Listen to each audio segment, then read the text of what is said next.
Hello children and welcome to a special videos. I finally hit 200 subscribers. Yay! Big 200.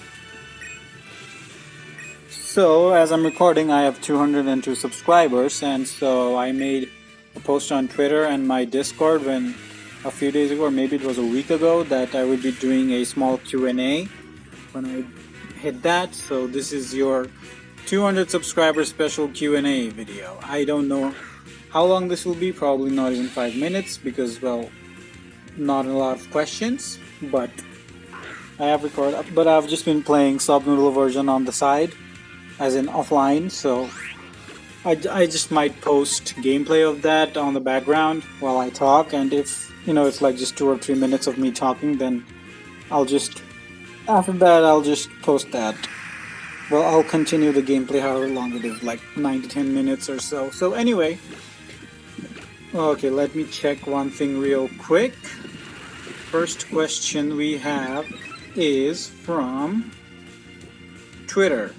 So at Fire Overload YT asks, if you could choose any country to live in, which would you choose and why? So hopefully I put the screenshot while editing so you can see. But okay, this is an interesting question. Which country would I like to live in if I could live in any? So, I mean, there's definitive places I wanted to visit, which was Egypt first, Greece second, and then Japan. So I've been to Egypt. I've not been to Greece or Japan. So living wise, I don't know, I guess Japan. Because, it's freaking Japan, the home of Pokemon and Nintendo. But even without that, Japan is a beautiful country. The food is amazing. I don't know about the people. The people there are kind of weird right now, I think. But they're friendly and they're hardworking. So I know the government officials aren't gonna bullshit like where I currently stay. So at least getting those things will be fine. And well, Tokyo is overcrowded. Well, I know that, and life is hard there. But I just said Japan. I could be like in any place, in like a small fishing town in Hokkaido. I don't know if there's a fishing town in Hokkaido, but you get my point. And Japan is beautiful. It has the sea. It has a volcano, Mount Fuji. It is Mount Fuji, right, in Japan? Well, either way. There are a lot of centenarians, the cherry blossoms, bro, the cherry blossoms. Sakura festival. Bro, there's just so much to love about Japan, the people, their punctuality. You get in jail if you're fat, so I'll be motivated to hit the gym if I'm in Japan, and I'll be fit. Things like that. All the sake. Alcohol that doesn't give a hangover, like, sign me the fuck up, bro. So yeah, to answer that question, I'd say if I could choose any country to live in, it would be Japan. Okay, so that was the only question from Twitter, and the next questions are from Discord. So, okay, right off the bat, we have Chancellor of Flavortown. How do you get such a fat ass? Just think for 10 seconds before you post! Just think! Please! Holy cow! Well, thank you for noticing. I do squats. Moving on, Stinky Steve Clown asks, how did you come up with the name Vaxo? Well, interesting story about that. So, there was like this funny video in my own language. So, a person from my country made a 2-part funny video. Okay, so the guy's from my country, right, from Nepal, but he lives in a foreign place, probably I think UK. So there's a 2-part video, but it's in my language, so you guys don't understand. So there's a completely goofy looking idiot who thinks he's the most handsome guy ever, right? And both the videos are super funny. At the time my girlfriend showed them. So, it was a funny video show. So, it was first semester of college of engineering schools. And I just shared the video with my friends. And the main character, the goofy looking guy who thinks he's handsome, is called Vaxo. So I showed the video to my guys, they all laughed, and then suddenly they just started calling me Vaxo. So, and it was the first semester, like just a month in, right? So after that, Vaxo just became my nickname, and more people know me as Vaxo than, my real name, which I will not be revealing anytime soon.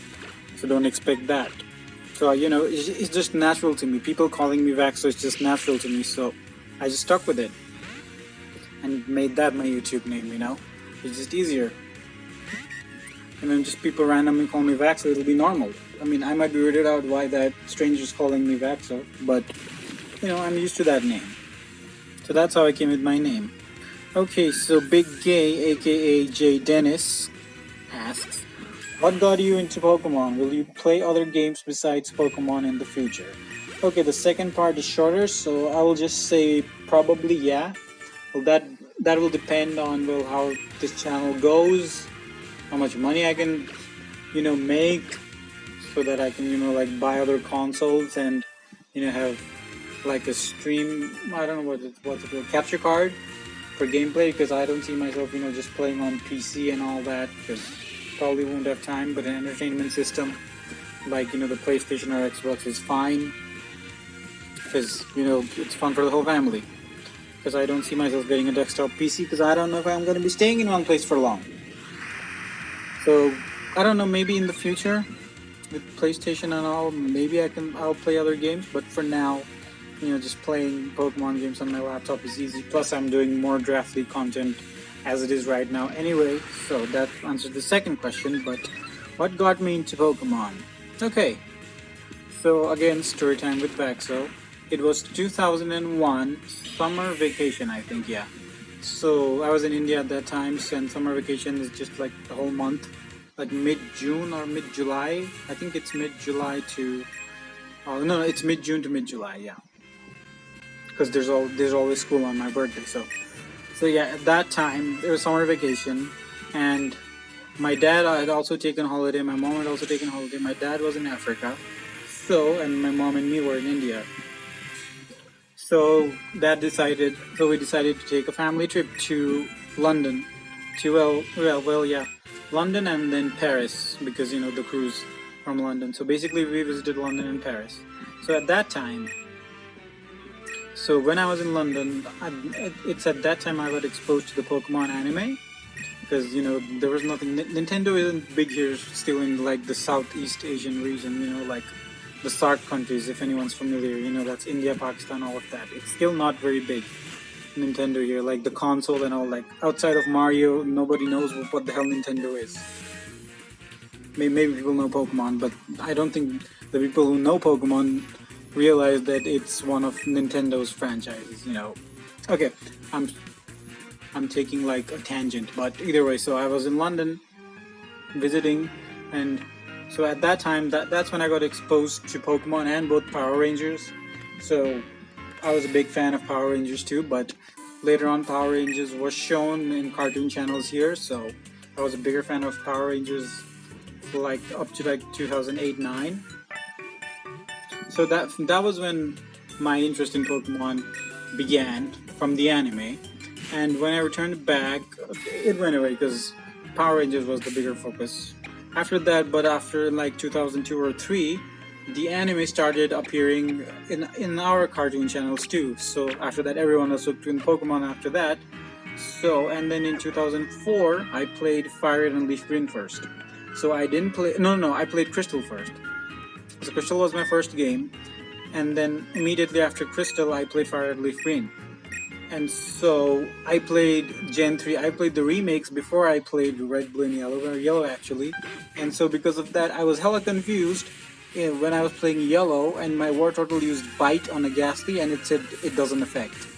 Because in Fire and Leaf Green, Bite is Dark type, and it's super effective on Ghastly, So yeah, interesting story. So yeah, basically, I saw the anime, I was hooked. Well, I was interested, and then I saw the anime again later, and then I was hooked, and then I played the games, and the rest is history. I've been a part of the franchise ever since, basically, except maybe 1 or 2 years where 2013 when X and Y came, well, that was a rough time. So I almost left Pokemon then, but then I got introduced to the world of fan games. Thanks to the courtesy of Fuzrain. And you learn like Insurgents and its precursor, I think Zeta Omicron. And after that, in the middle I did play a few ROM hacks, because Ultra Shiny Gold Sigma, yeah. When I played the ROM hack first, it was just called Shiny Gold. And that was before Heart Gold and Soul Silver were even announced. So that's how old the game is, and I played it at that time and it was still full of bugs. And I remember you could play the game normally, it was still buggy, but you know, save state and all that, I did it, but you just could not reach the Indigo Plateau. You could beat Claire, you know, you beat Claire and then did all of that, you know, Lugia Ho thing. And after that you go to Kanto and use Waterfall and go to Kanto, right? And then there's like 2 routes before you reach Indigo Plateau. At one point the game just freezes and you cannot progress. And after that I didn't play it. So, okay, yeah, that was a long, hefty, tangential answer to what got me into Pokemon. Okay, and then the final question from Scoot the Boot is, do you think we'll ever see your custom region in a new fan game? Well, I hope, because I wanted to make my own region and Fakemon for what? 16? Okay, 14 years now. Ever since, okay, maybe, okay, 15 years. No. 13 years, okay, 2007. Yeah, that was right after Diamond and Pearl. So I just finished playing Diamond and Pearl, and then after that immediately I wanted to just make my own region. And I still remember I made, so that was 2007, yeah, I still remember a few Fakemon names I made, and I kid you not, one of the drawings I made for one of the legendaries looks very similar to Xerneas. I don't have the drawing anymore, but the concept I came up with, it was like a stag with, okay, not exactly an X head, but you know, the pose and the antlers and all, it's very similar to Xerneas. But of course mine was like a water something type, fairy did not exist. And then I remember for the champion, I gave him a Storm Pokemon. So his ability was, you know, at that time, Leaf Storm and Magma Storm had just been introduced. Those were the only like Storm moves, you know. So I just made more Storm moves like Thunderstorm, and then I made Thunderstorm, and then Hurricane was water because obviously hurricanes occur in water. That's why at that time Hurricane was my water storm. And then there was Thunderstorm, Magma Storm, Leaf Storm. Yeah, that was it. And then since there's like Frenzy Plant, Blast Burn, I also made an electric version of, you know, Blast Burn, because, you know, like Thunderbolt, Fire Blast, all of them are, you know, very similar, you know. Thunderbolt, Surf, Flamethrower, Ice Beam, similar, you know. And then there was Energy Ball. So like all of those elemental moves, they all had a similar thing going. So that's what I made. And I also made a move called Terra Drain, because at that time I just learned, you know, like Mega, Giga, Terra in math. Was it math or computer? But you know, the powers of 10. And so, you know, I absorbed Mega Drain, Giga Drain. So what comes after Giga? It comes Terra. And Giga Drain was still, you know, only 60 power in Gen 4. So I made a 120 power draining grass move called Terra Drain. So anyway, okay, wait, I'm avoiding the question. Okay, so about my custom region. So there's an Instagram account known as Imtabia region, which I've made, and because I've wanted to make my own region, my own game, Pokemon game, ROM hack thingy basically, I started that project, but I'm not a coder, I'm not an artist, I only have concepts. So hopefully when I make money I can, you know, pay people to help me out and get this game going. So hopefully in the future I would love to see, you know, my dream of making a ROM hack or a fan game come to fruition. Okay, so those are all the questions. Thanks once again for 200 subscribers. I would like to especially thank once again the Full Skull development team for making such an awesome game. I know Hoodlum Callum is playing that game right now, and because of that the game is gaining popularity. And so since I played the game like 2 months ago, the people who are searching for Fool's Gold are also stumbling onto my videos, and my videos are getting more views and comments right now. And I think because of that I've also gained like 10 subs in the last week or so because of the views of that game. So once again, big thanks for that game, an awesome game. Can't wait for the next patch and when I can finally see Fool's Gold Gallade. You better not mess it up, Celadon. You promised me it's good. So with that rambling on, I shall end this video, and I'll see you guys next time with some more, you know, regular stuff like a Nuzlocke or Draft League video or something. Take care, my friends.